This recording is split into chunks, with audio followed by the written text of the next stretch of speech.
नाव का अपनी जगह से हिल जाना या बार बार नाव का टलना, इस मर्ज़ से छुटकारा पाना चाहते हैं तो ये वीडियो आप ही के लिए है। नाव के बार बार टलने की वजह से कुछ लोगों को तो पेट के निचले हिस्से में दर्द होता है, कुछ को साइड पर, कुछ को कॉन्स्टिपेशन का मसला हो जाता है, तो कुछ को लूज़ मोशन का। सबसे पहले तो ये नोट किया करें कि क्या चीज़ खाने से या कैसा करने से आपकी नाव बार बार टल जाती है, तो उस वजह को ख़त्म करें। दूसरा, पेट की गर्मी की वजह से भी नाव बार बार टल जाती है, तो इसके लिए बहुत ज़बरदस्त घरेलू नुस्खा है, इलाज आपको है। ज़बरदस्त चीज़, घरेलू चीज़ जो है सौंफ का इस्तेमाल करना है। इस सौंफ को आपने कैसे खाना है, किस तरह से यूज़ करना है, ये आप समाज फरमाइए। ये इसकी तासीर ठंडी होती है, ये आपकी पेट की गर्मी को दूर करेगी। आप जितनी मर्ज़ी सौंफ ले लें, 3 से 4 चाय के चम्मच, या थोड़ी इकट्ठी बनाकर रखना चाहते हैं ना, तो ये ख़राब नहीं होती।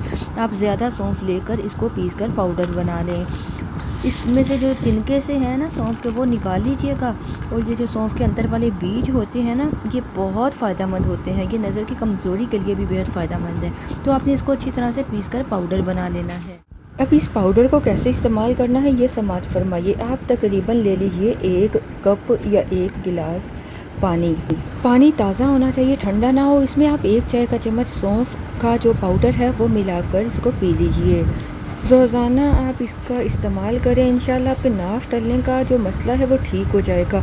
इसके साथ आप थोड़ी सी एक्सरसाइज भी किया कीजिए और कोशिश करें कि आप उन चीज़ों से परहेज़ करें जिसकी वजह से नाव टल जाती है। कुछ अर्सा तली भुनी चीज़ों से परहेज़ करें।